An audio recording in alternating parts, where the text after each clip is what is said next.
Uma boa noite aos ouvintes da Rádio Cultura de Naviraí, sintonizados na 105,7. Hoje, dia 3 de setembro de 2025, estamos começando mais um Fala Psico.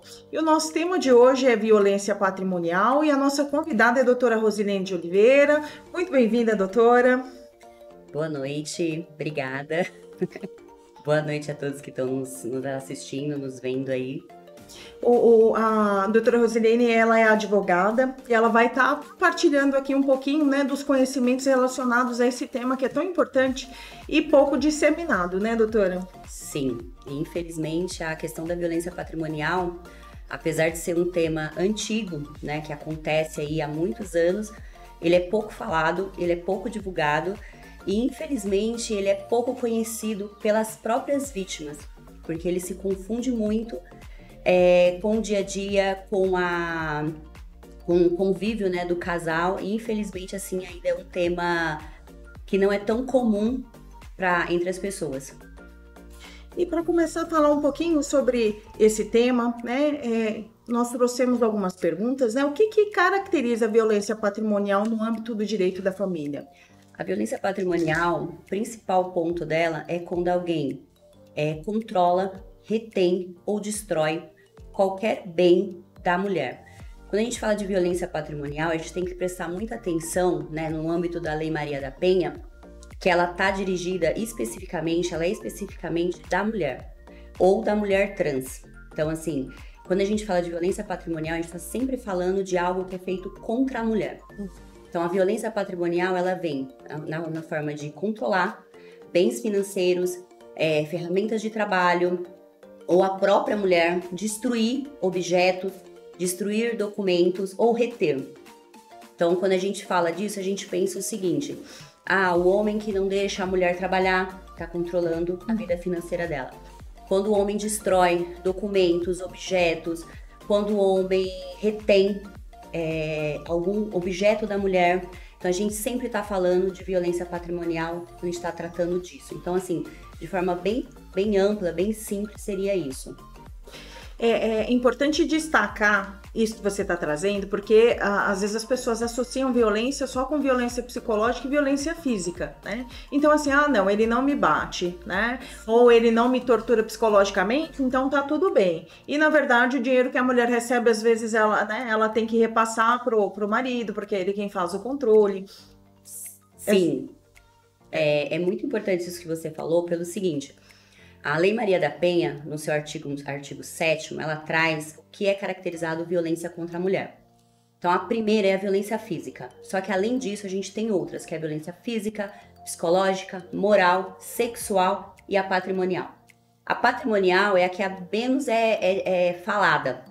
Só que é tão importante quanto. Por quê? Uma mulher que não tem autonomia financeira, muitas vezes ela fica num relacionamento de violência física, de outros tipos de violência, porque ela não consegue sair. E a gente sabe que, infelizmente, tudo está atrelado ao dinheiro. Então, para a mulher sair da casa, para a mulher reconstruir a vida dela, para a mulher conseguir refazer a vida dela, precisa de dinheiro. E se ela, muitas vezes, não consegue controlar o próprio dinheiro, como que ela faz isso? E a gente, às vezes, pensa no âmbito do seguinte: a mulher que não trabalha. Mas não necessariamente. A gente tem inúmeros casos de mulheres que são bem-sucedidas financeiramente, mas que não conseguem controlar o próprio dinheiro, não têm autonomia sobre o próprio dinheiro. Então, isso vem controle de conta bancária, o marido, né, ou companheiro detém as senhas, não deixa a mulher acessar o patrimônio do casal. Então, assim, vem de várias formas esse controle. Tem situações onde a pessoa acaba não saindo do relacionamento justamente porque ela não consegue se organizar, porque para você sair de uma relação, você precisa se organizar financeiramente, né? Uma separação requer uma organização financeira. E como é que você se organiza se você não está ali controlando, se você não tem condição, né, de acessar o dinheiro para você fazer essa organização, né? O principal ponto, né, que eu sempre falo e eu trago para as mulheres é o seguinte: educação financeira. É uma coisa tão básica, mas a mulher que tem educação financeira, que ela entende minimamente sobre isso, ela não é controlada. Quando a gente fala de violência patrimonial, a gente sempre fala no contexto do casamento. mas isso não acontece só no contexto do casamento.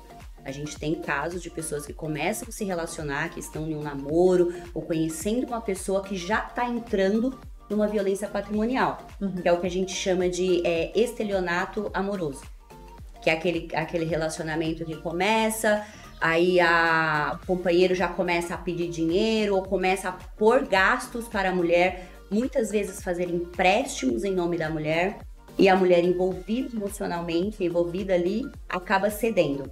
Então, quando eu falo de violência patrimonial, que a gente estava falando da questão financeira, a mulher que tem conhecimento minimamente de educação financeira, ela entende que tem alguma coisa errada ali. Então, é muito importante, primeiro passo, entender das suas próprias finanças, e ter controle, autonomia total sobre o seu próprio dinheiro e sobre a sua vida. Tá? E se a mulher, por algum motivo, não trabalha, é uma mulher que optou ficar no lar, cuidar do lar, que ela tenha acesso ao patrimônio e ao dinheiro do casal. Porque eu acho que é muito importante a gente diferenciar violência patrimonial de acordo do casal. Porque a gente tem, né, situações em que o marido administra o dinheiro. E isso não quer dizer que é uma violência patrimonial. Se há concordância, se a mulher está tranquila nessa relação, se ela, na hora que ela precisa, ela tem acesso, a gente não tem o que falar de violência patrimonial aí. A violência patrimonial, ela sempre vai vir atrelada a controle, a medo, a chantagem, de alguma forma.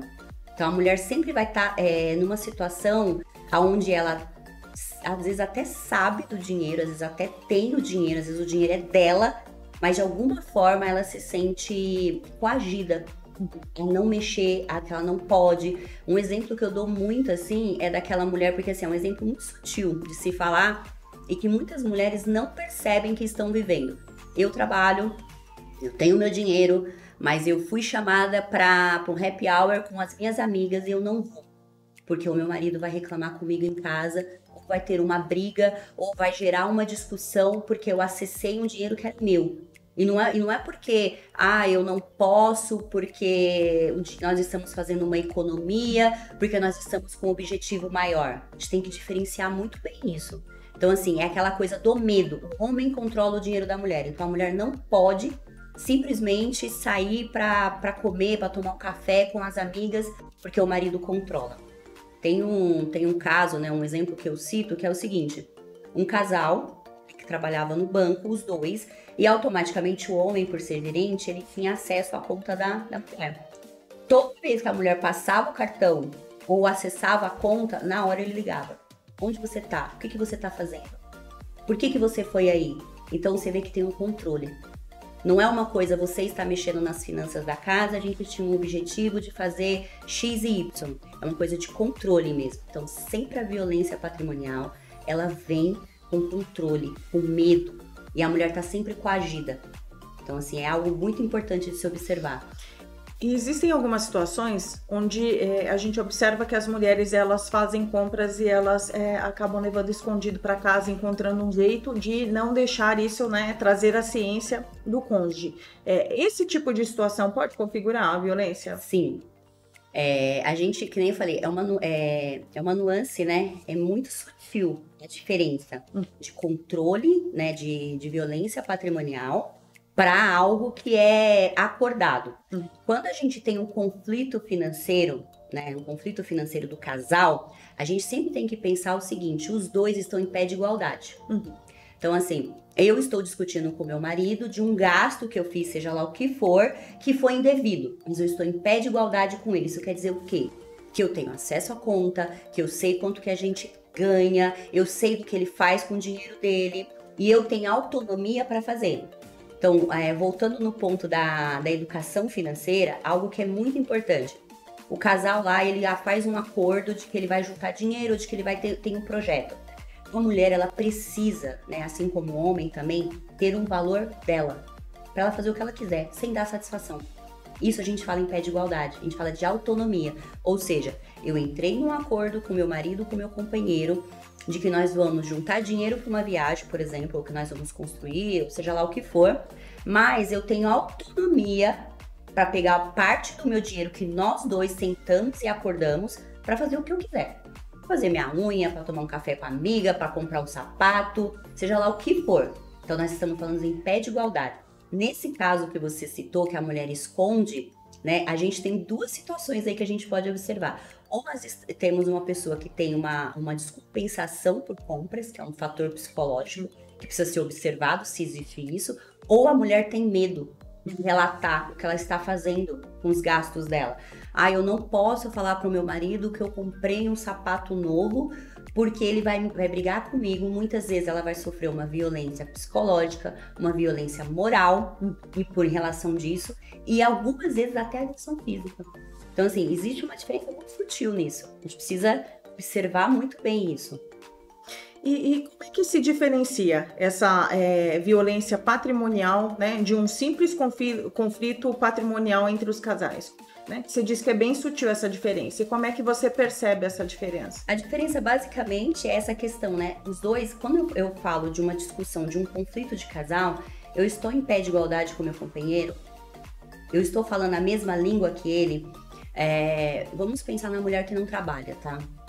A mulher que não trabalha, ela tem acesso à conta, ela sabe quanto que o marido ganha, ela sabe o que ele faz com o dinheiro ou não. Ela tá ali alienada dentro da casa dela, ela simplesmente recebe ou vai no mercado com ele e compra determinados produtos, ou seja, ela não tem pé de igualdade com ele.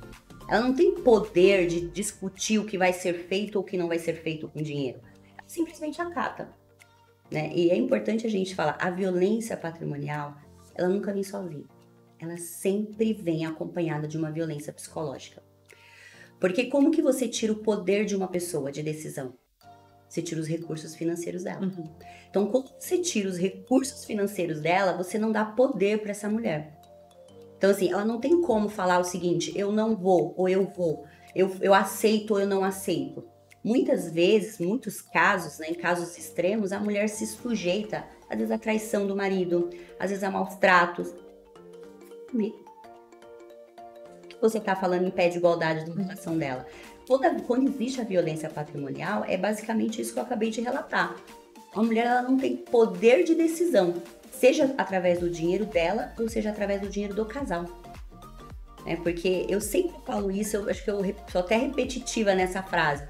A mulher trabalhar, ser bem-sucedida financeiramente, não quer dizer que ela não vai sofrer. Pior, muitas vezes são as que mais sofrem violência patrimonial. Porque ela tem uma falsa ilusão de que ela é dona da vida dela.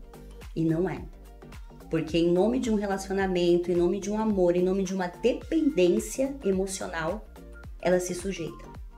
E quando ela vê, ela já tá ali com dívidas, ela está ali tirando coisas no nome dela, ela tá se envolvendo emocionalmente ali, acreditando que está construindo algo para o casal e na verdade não. Na verdade o companheiro, o marido ou o namorado ou a pessoa que ela acabou de conhecer está só desviando o próprio patrimônio dela.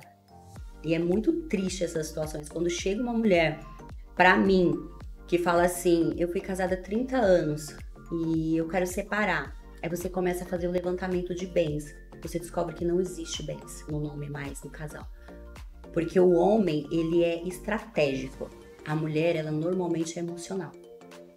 Então, o homem, quando ele percebe que o casamento está acabando por algum motivo ou que ele quer sair, ele chega assim e fala, eu quero me separar.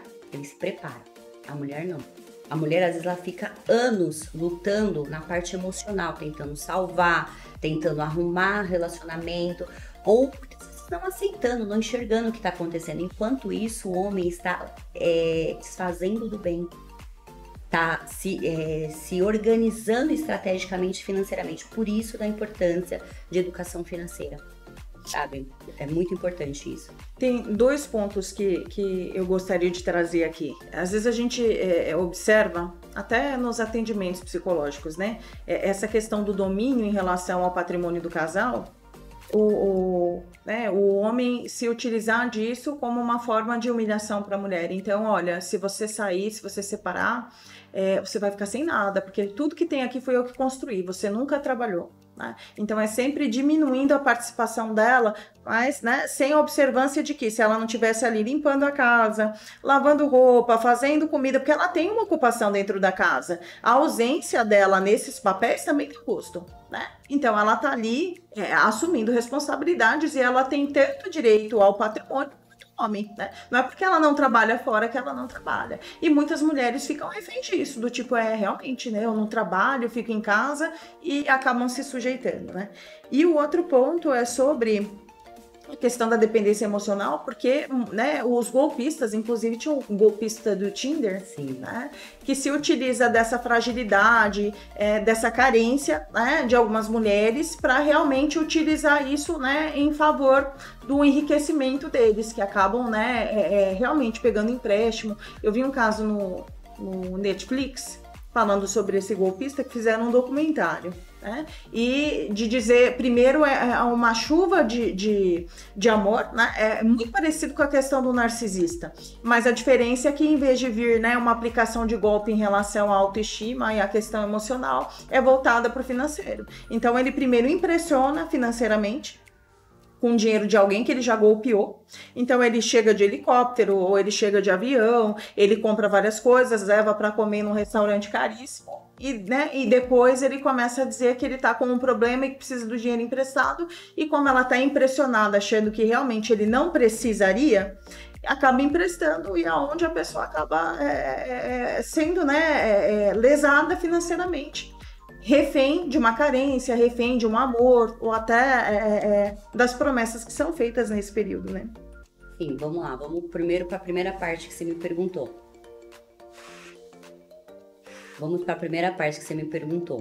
A questão do trabalho invisível da mulher, né? Que é a mulher que fica em casa e o homem vem com esse discurso. Isso aí é mais comum, é mais velho do que, né? Isso acontece demais. A mulher, o fato da mulher estar em casa e ter esse trabalho invisível é tão nobre como qualquer outra. E por isso que é tão importante, eu falo muito nas minhas redes sociais, sobre a mulher entender o regime de casamento que ela está inserida. Quando a mulher vai casar, né, ou muitas vezes a mulher casou, ela nem sabe sobre qual regime ela está. Então é muito importante a informação, a gente trabalha muito com essa questão de educação. De educar, você vai casar, entenda qual o regime que você está inserido, para você saber qual que é o seu papel ali financeiro. Quando você casa, quando você está num relacionamento, nada mais é do que um contrato, onde duas partes, de comum acordo, entendem que ficar junto por algum motivo é conveniente. Uhum. Só que a gente tem implicações legais sérias.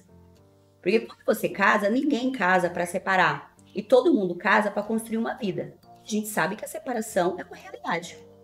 E hoje a mulher, ela já entendeu que ela não precisa se sujeitar mais. Então, assim, sempre quando o homem vem com esse discurso, você não tem direito, porque eu que trabalho, porque foi eu que construí, é muito importante a mulher procurar assistência jurídica, seja qual for, conversar, porque ela vai entender que ela tem sim. E quando ela entende que ela volta para casa e fala assim, meu filho, você pode gritar o tanto que você quiser, metade disso aqui é meu. Você não vai me desfazer, você não vai fazer uma violência psicológica e moral em cima de mim. Aí a mulher entende o poder que ela tem. Aí a conversa muda. Porque na hora que ela entende isso, aí ele baixa a guarda e fala, opa, né? A gente vai por dois caminhos. Ou o cara recua, ou ele vai para outro passo da violência, que é a violência física. Ele entende que ele não tem mais poder psicológico sobre essa mulher, que ele já não consegue mais dominar ela de alguma forma, que ela está munida de informação. Aí ele parte para uma outra violência, que é a violência física, né? Tipo, eu não consigo te dominar daqui, eu vou te dominar daqui. Ou ele recua, e a maioria das vezes recua. Porque eu pratico esse tipo de violência, na maioria das vezes, é muito covarde. Uhum. Porque um homem de verdade, um homem que entende o seu papel, faz isso. A maioria é muito covarde. E se aproveita da fragilidade da mulher, né, que muitas vezes inserida no casamento, tá dentro de casa, ela não tem acesso a muitas informações, ou tá ali tão envolvida na criação dos filhos, no cuidado da casa e no cuidado do homem, que ela deixa muitas vezes de estudar, de se colocar no mercado de trabalho, e ela acha que aquela vida é a vida dela. Então, assim, é muito importante que a mulher sempre busque se aprimorar de alguma forma. Muitas vezes trabalhar fora não é só esse o caminho. estudar, ler, buscar informação, buscar conteúdo de qualidade. Porque tem muito conteúdo aí na internet, de graça, de tudo tipo, e tem muito conteúdo de qualidade. Então, sempre buscar isso, entender o ambiente que eu estou inserida. Eu estou vivendo uma violência aqui? Não estou? Isso aqui é um casamento onde a gente está de comum acordo, onde eu estou em pé de igualdade? Não. Sabe? Porque tem casos assim, você vê muita briga de casal em supermercado. Acho que todo mundo já presenciou isso. Você vai no mercado, a mulher quer comprar determinado produto, o homem fala, não, você não vai comprar, não precisa disso. Por quê? Se quem administra a casa é ela. Ou seja, há uma dominância. Existe uma diferença de você não pode comprar porque nós não temos dinheiro. Isso é a diferença, você não vai comprar porque eu quero. Entendeu? É muito sutil isso. Nós vamos agora para um breve intervalo e já a gente retorna respondendo a segunda pergunta. Continue ligados.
De volta com o Fala Psico, gostaria de cumprimentar as pessoas que estão nos acompanhando através do YouTube, através também do TikTok e aos nossos ouvintes da Rádio Cultura.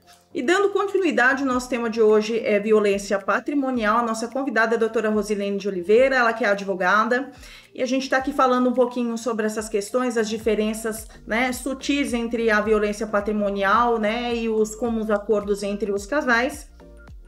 E a gente estava falando sobre o golpe também, né, relacionado às pessoas que se utilizam da fragilidade, da carência da mulher para, de repente, aplicar algum tipo de golpe. Esse tipo de golpe que ele é tão comum, tá tão natural, parece, né? A gente chama de estelionato amoroso. O homem se aproxima de uma mulher, normalmente existe um perfil, são mulheres mais velhas, que já saíram de um casamento ou são viúvas, normalmente, não quer dizer que é todo mundo que é assim. E tá no momento ali tentando refazer a sua vida, às vezes está carente, muito tempo sozinha, e conhece um príncipe encantado. E é que nem você falou, ele vem prometendo mundos e fundos, né? Vem apresentando algo assim extraordinário, aquela coisa de contos de fada mesmo, de filme, aonde é o príncipe encantado, que de repente leva para lugares que ela nunca foi, começa a resolver os problemas dela. Então, assim, ela tem um problema financeiro, ele vai lá e resolve, ele vai buscar com o carrão, ele manda flores, ele leva para viagens maravilhosas, né? E muitas vezes, é quem você falou, usando o dinheiro de outra vítima. Quando ele percebe que ele já ganhou a confiança dessa mulher de alguma forma, aí começa o golpe. E ele não é assim, do dia pra noite, ele vem gradativamente, muito sutil. Aí eu tô com um projeto, eu tô com um trabalho, eu tenho algo para fazer, meu filho, minha mãe, meu irmão tá doente, eu preciso fazer esse tratamento, e o meu dinheiro tá preso, o meu dinheiro tá não sei o quê, eu tô com uma restrição assim, mas você me empresta esse dinheiro e eu vou ganhar 10 vezes mais do que isso e eu vou te recompensar. E o homem, ele já mostrou para essa mulher que ele tem dinheiro.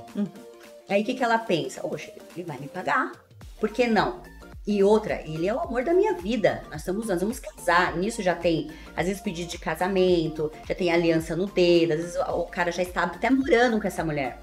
Muitas vezes até alugou uma casa, né? Porque, assim, eles são muito estratégicos. Às vezes eles fazem assim, não vamos morar na sua casa, vamos alugar uma casa, porque eu vou assumir você, eu vou assumir seus filhos. E quando ela vê, ela já está tão envolvida, na maioria dos casos, quando a mulher não tem recursos, ela acaba se endividando para poder prover, né, para poder dar para esse homem o que ela quer. E começa valores pequenos e vai aumentando. No começo, ele pega esse dinheiro e ele paga. Então, vamos supor, ele pega 50, paga 50. Na próxima é 100. Daqui a pouco é 500, daqui a pouco é 1.000. Quando ela vê, 10 mil, 20 mil. E se você abrir a internet, se você procurar, existem casos diários sobre isso. E muitos casos. E tem alguns que chegam a ser bizarros. De coisas assim, de você falar assim, meu, como que uma mulher cai num golpe desse?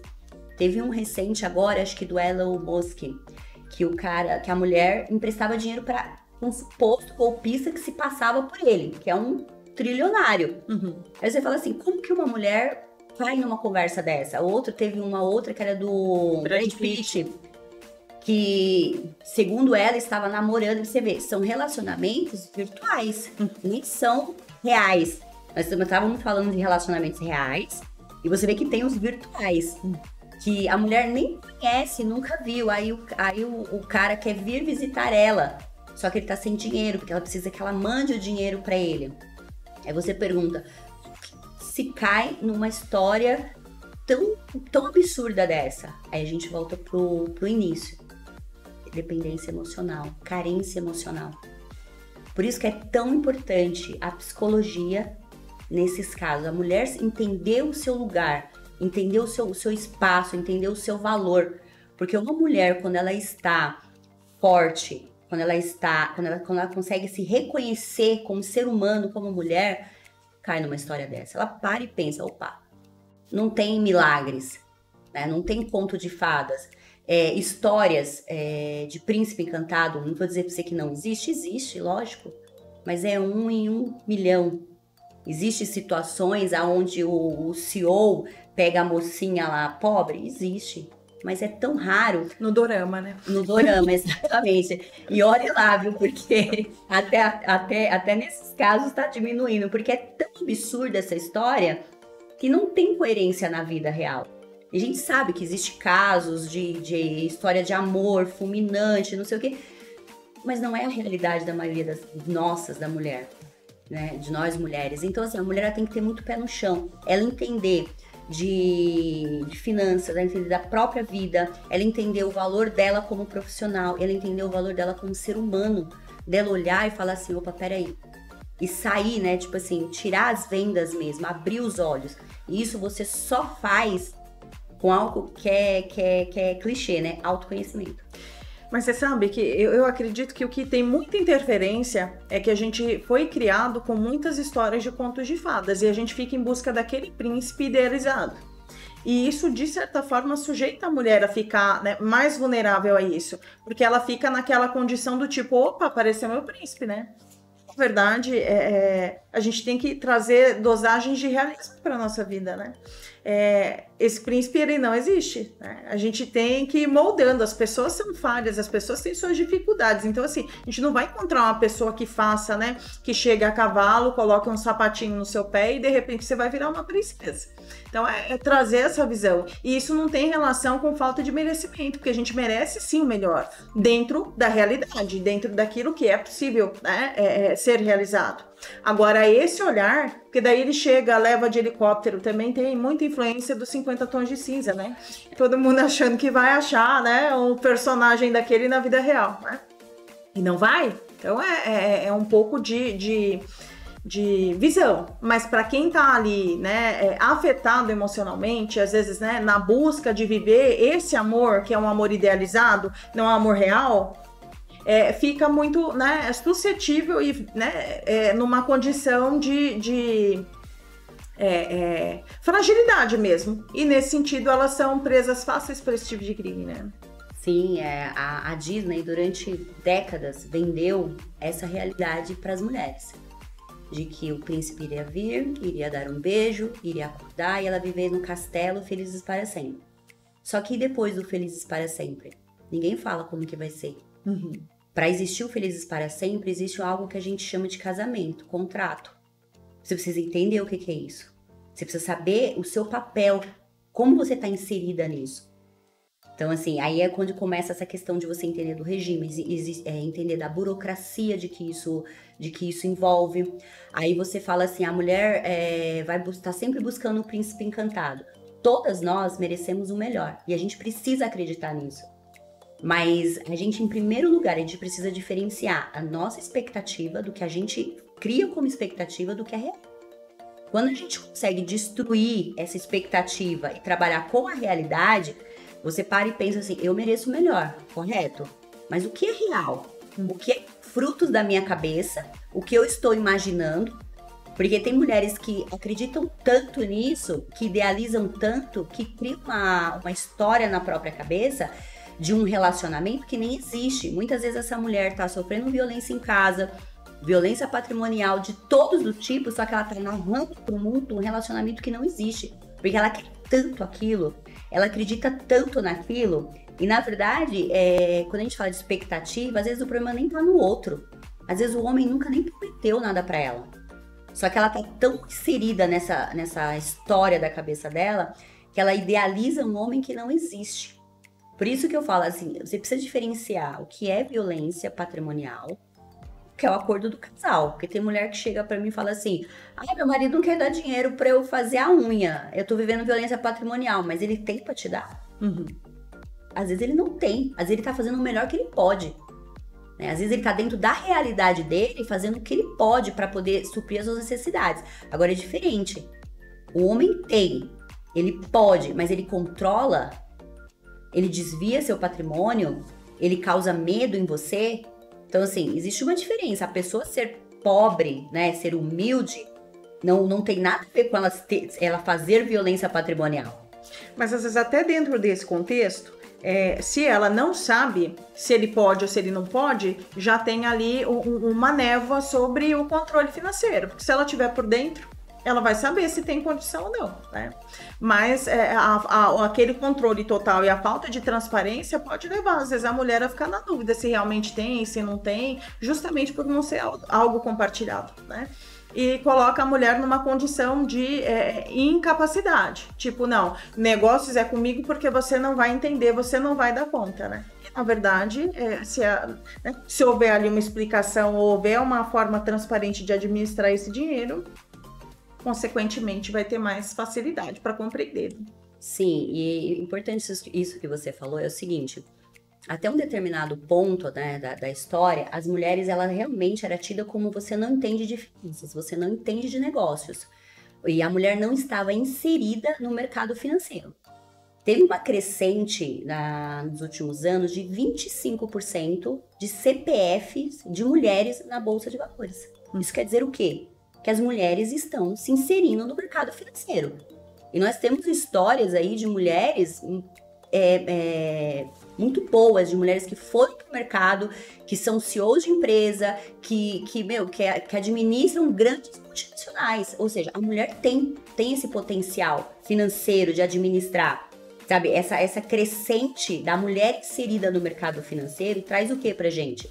Em um ponto a gente tem a violência financeira aumentando, infelizmente, a violência não só financeira, né? A violência contra a mulher familiar. Só que em outro ponto a gente tem muitas mulheres acordando, indo para o mercado, tendo o próprio controle do dinheiro, fazendo investimentos, aplicando. E essa fala de que, deixa o dinheiro comigo porque você não entende de negócios, isso existe até hoje, mas era muito mais no passado. E a violência financeira, normalmente dentro do casamento, e normalmente casamentos mais longos, acontece muito dessa forma que você falou. A mulher não tem conhecimento nenhum da questão financeira, do casal, da família. Então, muitas vezes o homem trabalha, a mulher não sabe quanto ele ganha. Isso é uma violência.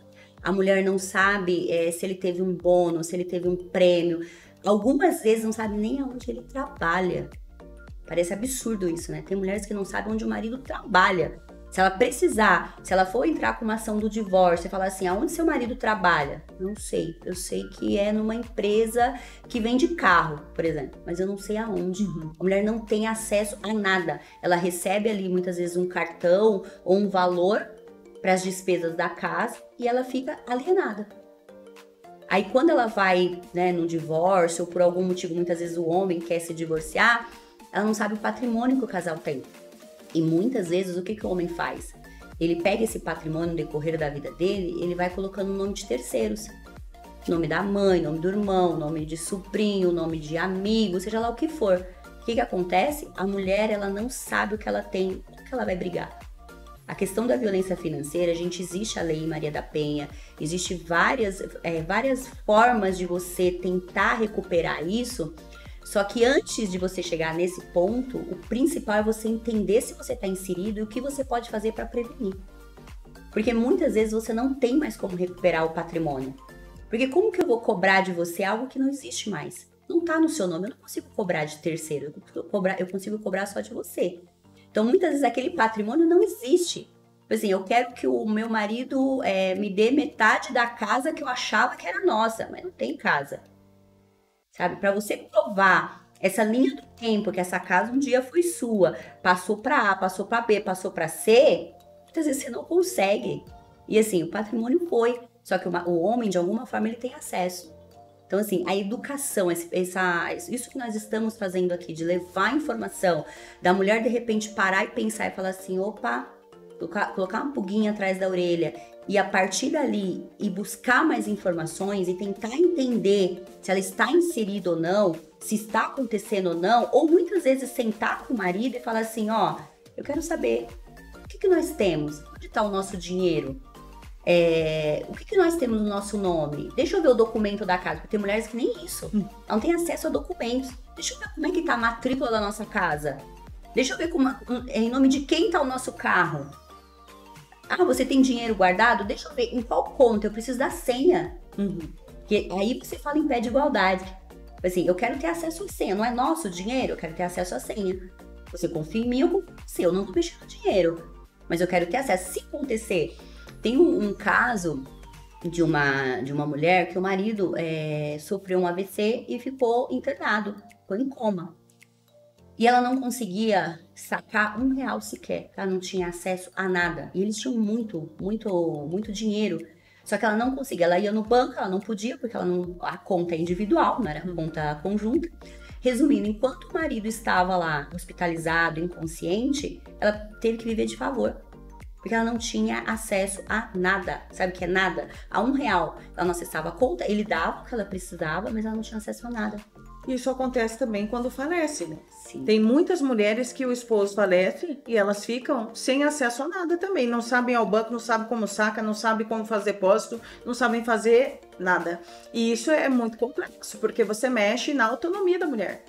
E na sua ausência, como é que ela vai sobreviver? Como é que ela vai lidar? Se ela não aprender a fazer educação financeira, o que a gente vê também, né? Não tem muita noção de gestão, porque nunca fez gestão, porque nunca foi permitido. A hora que ela tem acesso ao patrimônio, ela não tem noção nem de quanto custa.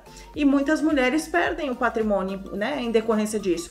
Aí o homem fica ali a vida inteira tentando juntar para ter, né, como se fosse eterno, mas para ter algo, né, para a família, para o sustento, e a hora que ele falta, essa mulher, ela não tem noção nenhuma de como é que ela vai gerenciar isso, né? E é outra oportunidade onde ela fica vulnerável a golpe, porque tem gente que, né, o marido morreu, ela não sabe de nada, vem, né, oferecer preço de banana em relação às coisas que tem. Às vezes aquela mulher ali, né, naquele momento, se ela não trabalha, ela fica em casa e ela não tem muita noção dessas coisas, ela acaba perdendo tudo. E essa mulher aí que ficou viúva recentemente, é vítima presa fácil de golpistas. Sim. Porque ela tem um patrimônio, né, ela tem ali um certo patrimônio que o companheiro deixou, ela não sabe administrar, ou ela não tem noção de como fazer, e o golpista vem muitas vezes como a salvação, o porto seguro. Ela tá ali no momento sensível da vida dela e vai se envolvendo, porque nós sabemos que isso acontece. E quando vê, ela perdeu todo o patrimônio dos filhos, que foi deixado, né, que era para os filhos, que era para se manter durante a vida. Isso é mais comum do que a gente pode imaginar.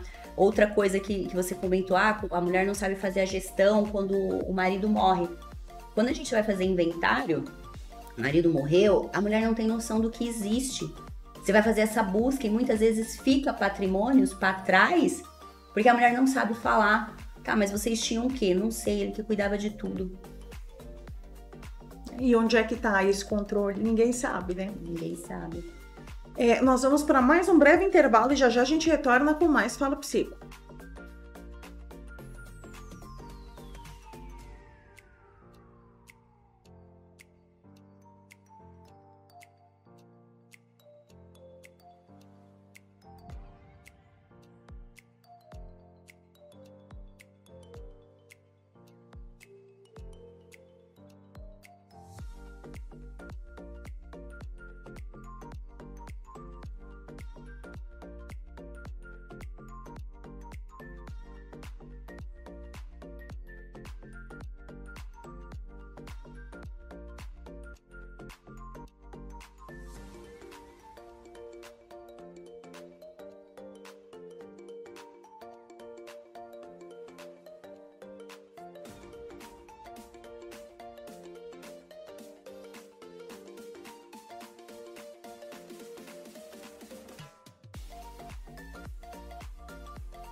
De volta com o Fala Psico, dando continuidade ao tema de hoje, que é violência patrimonial, com a nossa convidada, doutora Rosilene de Oliveira. Ela veio de São Paulo e está aqui participando, do Fala Psico. Depois ela vai deixar o arroba dela no Instagram, para que vocês também possam acompanhar e tirar suas dúvidas em relação a esse tema que é tão importante e tão pouco difundido, entre as mulheres, principalmente, que acabam sendo vítimas, da violência patrimonial. Na comunidade, doutora, existe algum sinal comum de que a pessoa está sofrendo a violência patrimonial? Acho que o sinal mais comum, mais fácil de identificar é essa questão do controle mesmo. De quando a mulher de alguma forma está sendo controlada e controlada sem a permissão dela. Então, quando de alguma forma ela perde o controle sobre o patrimônio, os bens dela ou do casal. Então, isso é algo que tem que se acender o sinal de alerta. E a violência, ela pode ocorrer mesmo quando não existe casamento formal, apenas uma união estável? Sim, sim. A união estável e o casamento, eles são equiparados na lei como se fossem iguais. Tem poucas coisas que diferenciam um do outro. A violência patrimonial, ela sempre acontece, independente do relacionamento. Casamento, união estável, namoro, se conhecendo, do homem para a mulher. E sempre numa situação de força e controle. Sempre isso, sempre para tirar a autonomia da mulher. No atendimento dessas mulheres, quando elas chegam para fazer uma consulta, acredito que até para elas seja mais difícil, porque se elas não têm nem noção dos direitos que têm, mas aquelas que ainda buscam algum tipo de orientação, quais são os sentimentos mais comuns que você observa nessas mulheres? De traição. Eu acho que mais do que o sentimento, mais do que a traição conjugal, essa traição financeira para elas pesa muito forte, porque elas não acreditam que estão vivendo aquilo. Elas não acreditam, por exemplo, que a casa que ela mora não é deles. Que assim, que ela fala, não é possível, ele não fez isso comigo. Eu sou a mãe dos filhos dele. A gente tá junto há 30 anos. Ela não consegue acreditar que aquilo tá acontecendo, que ele foi tão estratégico e tão frio a ponto de tirar todo o patrimônio ou de prejudicar ela a esse ponto. Porque ela acredita de verdade que ela tá construindo uma vida junto. E mau caráter, Sim. Porque vamos parar para pensar, se você tem uma família com essa pessoa, na sua ausência, a gente sabe que tudo que envolve dinheiro, tem aí uma delicadeza, a gente tem que ter um pouco de cuidado. E quem é que garante que a pessoa a qual você colocou os seus bens, ela vai direcionar isso para os seus filhos? Você está guardando para quê? Às vezes você está ali numa condição de ter uma segurança em relação àquela mulher, mas você compromete os seus filhos e você vai beneficiar uma outra pessoa na tua ausência. E como que fica? Então, ter essa noção de que você pode vir a beneficiar outras pessoas que podem não ter a idoneidade que você acredita que tenha, é algo que precisa ser pensado. Desassistir sua esposa, desassistir seus filhos, por conta de algo de, não, eu não quero dividir. Parece coisa de criança birrenta, é meu, eu não vou dar pra ninguém. É porque o homem, ele acredita, normalmente, quando ele trabalha, que só ele gerou valor para aquela relação. Que a gente volta na questão do trabalho invisível. A mulher, ela não trabalhou, ela não fez nada. Só que assim, para que aquele homem saísse para o mercado de trabalho, para que ele passasse horas dentro de uma empresa, estudando, crescendo profissionalmente, alguém teve que dar respaldo para ele. Seja lavando a roupa dele, passando a roupa dele, cuidando dos filhos dele, administrando a casa. Porque eu tenho certeza que aqui, né, deve ter algumas pessoas, muita gente ouvindo aqui o nosso podcast, que é mãe solo, que ela tem que trabalhar, cuidar da casa, cuidar, administrar os filhos, e ela sabe o peso que isso é, porque ela não tem ninguém dando respaldo para ela.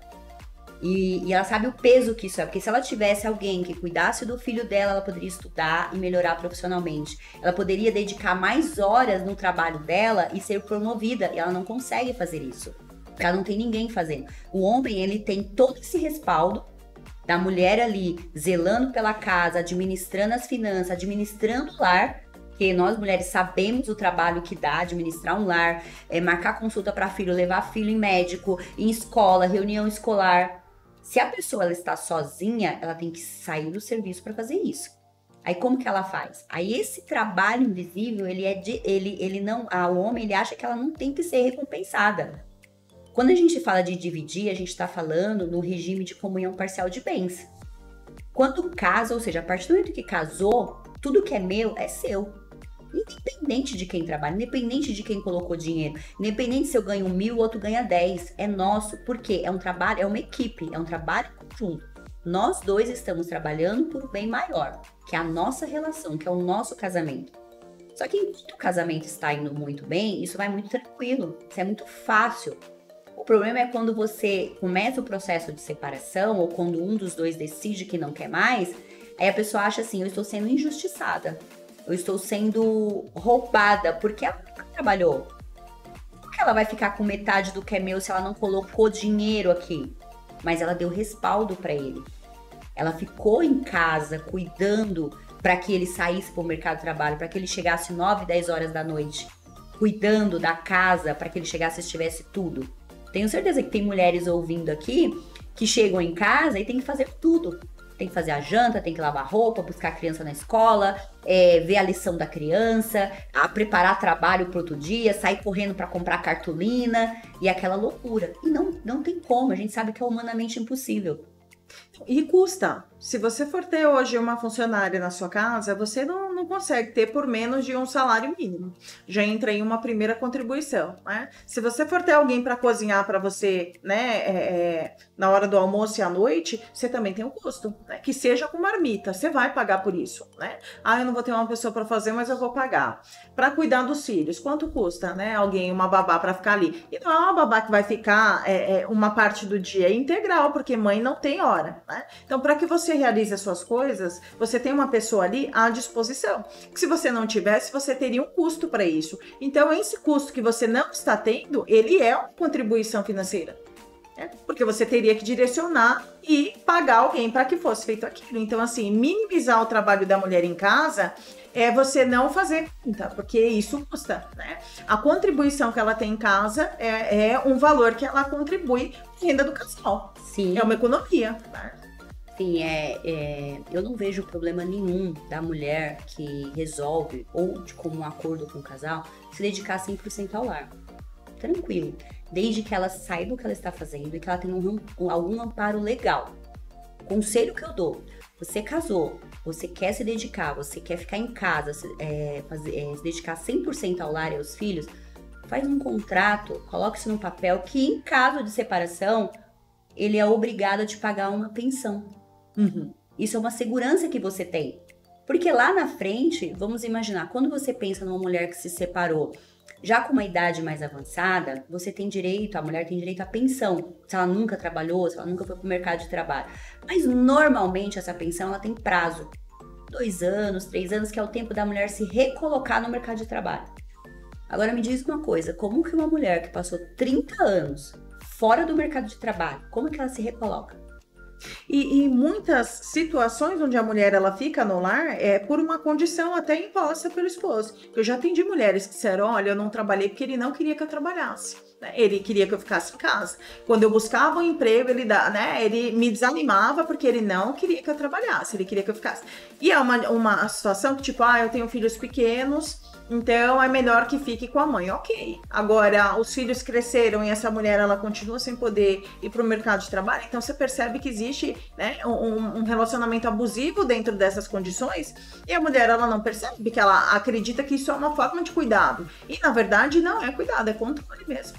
Exatamente. E a principal ponto, quando você me perguntou de sinais de violência patrimonial, é essa. Quando o homem impede ela de trabalhar e estudar. Ele tira a autonomia dela. Então, sempre quando você pensar, você pensa assim, eu tenho controle sobre a minha vida? Não, não tenho. Eu posso trabalhar a hora que eu quiser?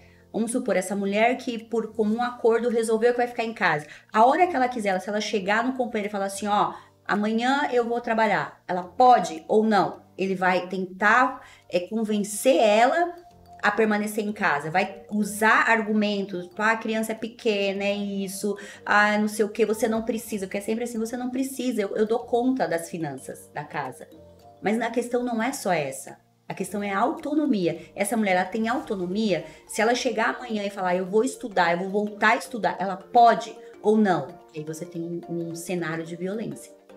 Porque a partir do momento que ela perde a autonomia, a liberdade dela de alguma forma, muitas vezes essa perda de autonomia ela é muito sutil. Ela não chega, o homem não chega e fala assim, você não vai. Ele convence ela, ele usa argumentos e estratégias emocionais e psicológicas para convencer ela. E ela acha que ela está concordando, mas no fundo ela sabe que tem alguma coisa errada. A mulher sabe que tem alguma coisa incomodando ali. Porque ela tá se sentindo de alguma forma diminuída, ela tá se sentindo inferior, ela tem um incômodo dentro dela de que aquilo não tá certo. Só que tudo parece tão perfeito, tudo parece tão linear, que ela fala, não, é coisa da minha cabeça. Então, assim, tem uma coisa que eu tenho pra falar, não é coisa da sua cabeça. Se tem a dúvida, começa a observar, abre os olhos, procura auxílio. Seja de um advogado, seja jurídico, seja de um psicólogo para você entender o seu lugar nessa relação, o seu lugar como ser humano e como mulher, para você saber em qual contexto você está inserido. Se você está porque você quer ou porque foi imposto isso para você de alguma forma, porque te convenceram de que aquilo era melhor. É uma forma de deixar a pessoa refém, né? Então, se ela não tem autonomia, ela não tem condição de tomar decisão, então ela vai se sujeitar a qualquer coisa que eu faça, porque ela não tem condições de sair disso. Né? E tirar a liberdade da pessoa de escolha dentro de um relacionamento é algo grave. E muitas mulheres ficam reféns e não sabem nem por onde começa, né? Pra retomar a vida, porque ela tá ali numa condição onde ela não tem condição de tomar decisão financeira e nem com relação à própria vida, porque qualquer coisa que ela queira fazer, né, está sob controle e depende da anuência do companheiro, né? Sim, que é, na verdade, assim, quando o homem ele tira a autonomia da mulher, ele tira a liberdade dela. E muitas vezes esse homem, ele trai a esposa, ele agride ela verbalmente, né? A violência, ela não tá só na questão física. Ele diminui ela como ser humano, só que ela não consegue sair daquele lugar. Primeiro porque ela não tem capacidade emocional, ela não consegue ainda lidar com aquilo emocionalmente e principalmente ela não tem recursos. Muitas vezes ela não tem recurso para procurar um auxílio psicológico. Ela sabe que ela precisa. A maioria das mulheres sabem que tem alguma coisa errada. Só que ela não consegue. Ela tá tão inserida naquele contexto, ela tá tão presa, ela tá tão refém daquilo que ela não consegue. Às vezes ela sabe, ela pensa assim, eu ouvi alguém falando, eu ouvi uma advogada, uma psicóloga falando que eu preciso de ajuda. Mas como que eu vou procurar essa ajuda? Sabe? Quando a mulher sofre violência financeira, existe um canal que ela pode denunciar, não só financeira, qualquer tipo de agressão, que é 180. Existe atendimento, né, de advogados públicos, que ela pode ir lá buscar assistência jurídica. E eu não sei se aqui tem, mas a maioria das cidades tem assistência psicológica também gratuita. Que essa mulher pode procurar ajuda, porque muitas vezes ela sabe que ela precisa, ela quer, mas ela não tem recursos. E para que ela comece a mover essa máquina, para que ela comece a fazer o negócio andar, ela precisa ter alguém para dar precisa ter uma rede de apoio. E essa rede de apoio vem com assistência jurídica correta, com um psicólogo correto, com atendimento, sabe? Para ela ter uma orientação e poder se encaminhar e sair desse contexto de estar refém da situação. Que a mulher, no fundo, ela sabe que tem uma coisa errada. Ela tá ali lutando contra aquilo, ela não sabe se foi convencida, se não é, se tá certo, se não tá. Mas ela fica ali, tipo... Tem um incômodo. Tem um incômodo. Nós vamos para mais um breve intervalo e já a gente retorna para o último bloco do Fala Psico.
De volta com Fala Psico, nós estamos falando sobre violência patrimonial. Doutora, quer aproveitar para deixar o seu arroba para as pessoas que tiverem algum tipo de dúvida e queiram esclarecer em relação a esse tema que é tão importante? Sim, eu fico no Instagram, divulgo bastante vídeos e um tema que eu abordo muito é esse, além de outros também, né? Não atuo só nisso, atuo no direito de família, sucessões. Meu arroba é @doutora.dra.Rosilene Oliveira. Não sei se vai aparecer na tela aí, mas quem puder, quem quiser, me siga, porque tem bastante conteúdo lá e eu tento sempre trazer esse olhar mais atento para a mulher. Então, assim, o meu Instagram, ele é dirigido especialmente para as mulheres. E eu sempre tento trazer esse olhar mais atento de educação mesmo. Só lembrando que esse conteúdo divulgado no Instagram, não substitui uma orientação jurídica, uma consulta jurídica. A gente sempre traz aqui algo para educar, mas sempre precisa ter uma orientação qualificada, personalizada para cada caso. A gente fala aqui sempre de modo geral. A gente sabe que cada caso é único, cada mulher é único e precisa ser tratado individualmente. Isso é muito importante. Dando continuidade, doutora, né, existem formas de manifestação dessa violência, que é retenção de documentos pessoais, de bens, né, destruição de objetos de valor sentimental. Como é que isso configura a violência patrimonial? Porque às vezes a pessoa destrói não é com o objetivo de controlar aquela pessoa. Às vezes é num rompante ali de raiva, ela vai lá, rasga foto. Como é que realmente configura a violência patrimonial nesses casos? O que acontece? Muitas vezes a mulher fala, ela tem lá um rompante de revolta e fala, eu vou trabalhar. O que ele faz? Ele destrói o documento dela para que ela não tenha acesso a isso. E muitas vezes a gente estava falando agora há pouco da mulher que ela não tem recursos. Às vezes ela não consegue pegar o ônibus para ir e tirar uma segunda via. A gente sabe que hoje em dia tem muita coisa na internet, mas muitas vezes essa mulher não tem acesso. Então a gente está falando de algo que tem muitas camadas.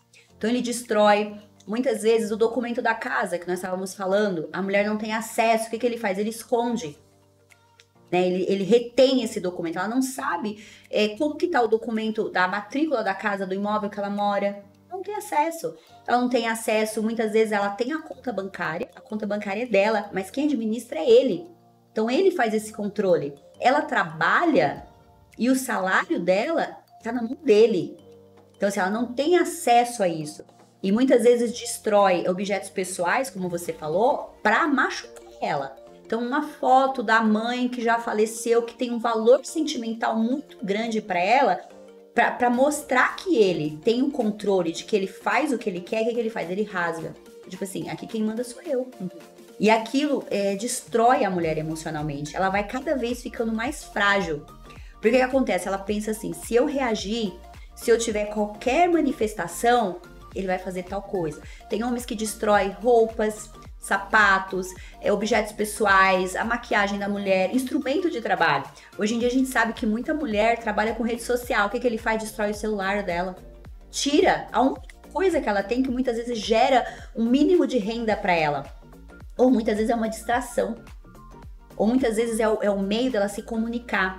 O homem também, normalmente, quando você já tá indo mais para uma nuance de relacionamento abusivo, afasta essa mulher de todos os parentes e amigos, isola ela de uma forma que ela não consegue mais se comunicar com ninguém, nem ter acesso a nada.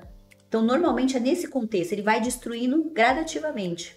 E normalmente as pessoas que estão em volta, elas não têm uma noção de que esse homem é dessa forma, né? Porque para as outras pessoas ele transparece, né, um cuidado. Na verdade, as pessoas às vezes têm a ilusão de que esse casamento é perfeito, né? De que ele cuida, de que aquilo ali é um cuidado e não necessariamente uma violência, né? O que acontece? Normalmente a mulher, quando ela vive um relacionamento abusivo, uma violência patrimonial, uma violência física, a mulher lida com a vergonha.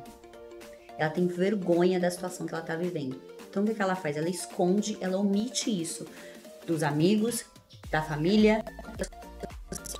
E aquela questão do conto de fadas que foi vendido pra gente, do casamento perfeito, a gente quer passar isso pras pessoas. Meu marido é perfeito, meu casamento é perfeito. Porque ela não consegue, às vezes, lembra que eu falei que a mulher sabe que tem uma coisa errada? Aquilo incomoda ela, mas ela tem vergonha, porque ela pensa assim, vamos pensar numa mulher bem-sucedida financeiramente. Como que eu não posso fazer o que eu quero com o meu dinheiro se da porta pra fora eu sou uma profissional admiradíssima? Eu sou uma chefe de uma empresa, eu sou uma juíza, eu sou uma delegada. E aqui dentro de casa, eu sou um gatinho. Ela tem vergonha. Então, sempre quando a gente fala desse contexto, a gente fala de lidar com a vergonha da mulher. E ela omite. E muitas vezes quem tá vendo de fora é o casamento perfeito mesmo. Porque na rua, tudo maravilhoso. E quando alguém fica sabendo, a pessoa se choca. Ela fala, não, mas não, ele não é assim. Fulano não é assim. Aí quando ela de repente ela consegue, né, muitas vezes se abrir com alguém, pedir ajuda, porque a mulher, a maioria dos casos não consegue nem pedir ajuda, né? Muitas vezes a família, os amigos criticam essa mulher. Ah, ela se afastou. Ah, ela não vem mais aqui. Ah, ela é uma pessoa assim, mas não sabe o que tá acontecendo. E essa mulher, ela não tem força. E não é porque ela não sabe o que tá acontecendo, ela tá tão inserida nesse contexto que ela não consegue reagir. É como se ela estivesse dentro de um quarto, presa, só que a porta tá aberta e ela não consegue sair. Já viu aquela cena de um elefante que ele tá preso por uma corrente numa cadeira? Ou seja, o elefante é extremamente forte, mas fizeram ele acreditar de que ele não poderia sair dali. E ele não sai, porque simplesmente se ele desse um passo, ele romperia, a cadeira cairia e ele iria embora. E essa mulher, ela tá assim, né, nesse tipo de prisão, aonde ela tem a chave da porta, mas ela não consegue sair.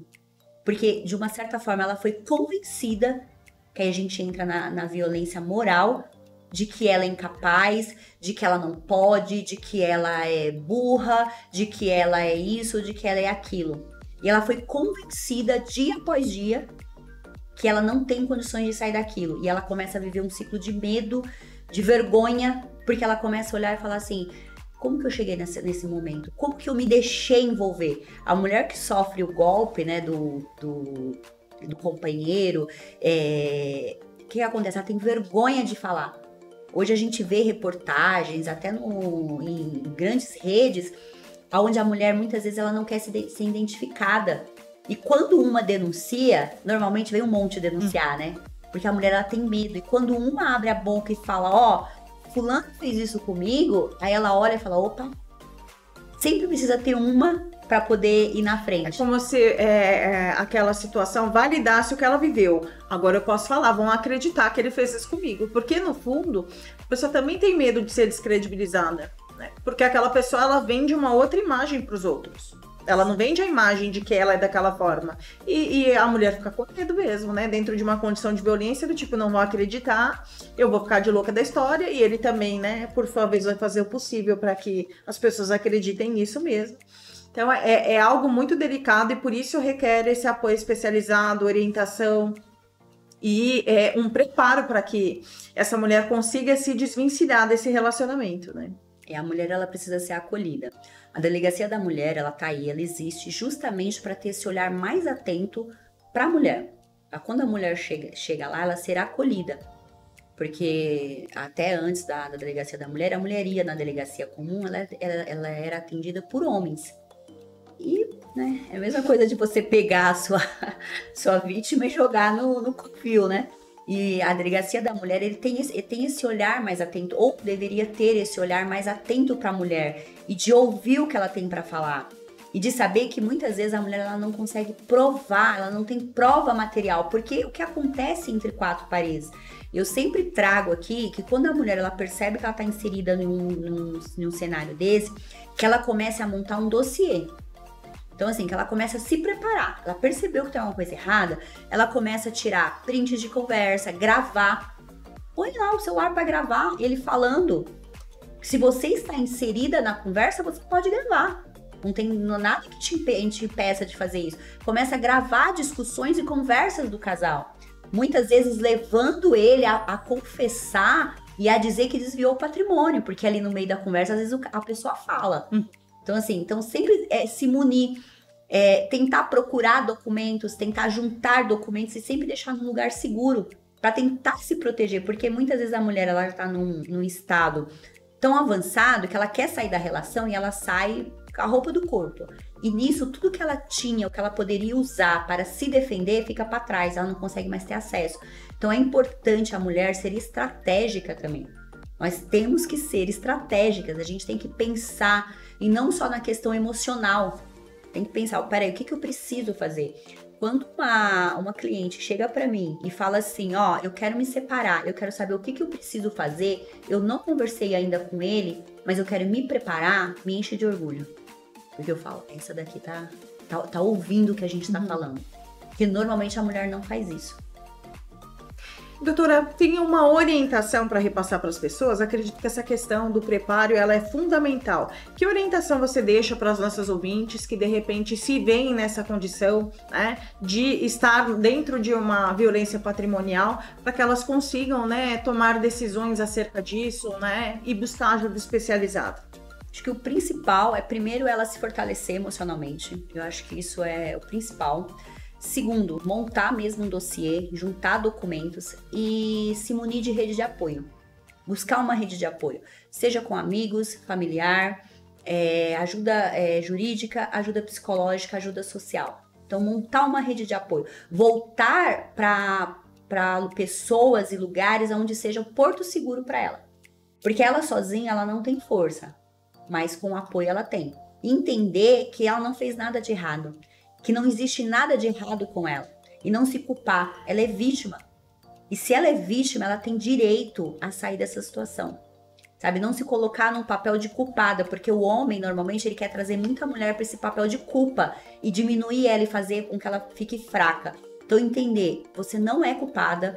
Você não é responsável pelo que você está vivendo. Só que a partir do momento que você identificou que você está nessa situação, você é responsável pela sua vida. Aí você tem que começar a mudar. E não aceitar mais aquilo e começar a pensar estrategicamente. O que eu posso fazer daqui pra frente? O que ficou, ficou. Vamos pensar daqui pra frente. Vou procurar ajuda psicológica, vou procurar ajuda jurídica, vou procurar isso, vou juntar documentos, vou me organizar. Seja lá o que for. Mas entender que existe saída, sim, existe solução.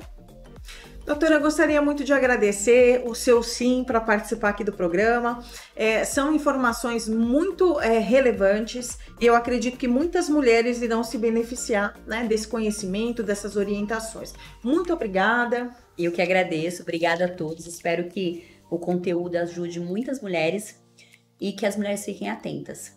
E para você que ficou com alguma dúvida, você pode, né, entrar em contato com a doutora Rosilene. O arroba dela é doutora.Rosilene Oliveira.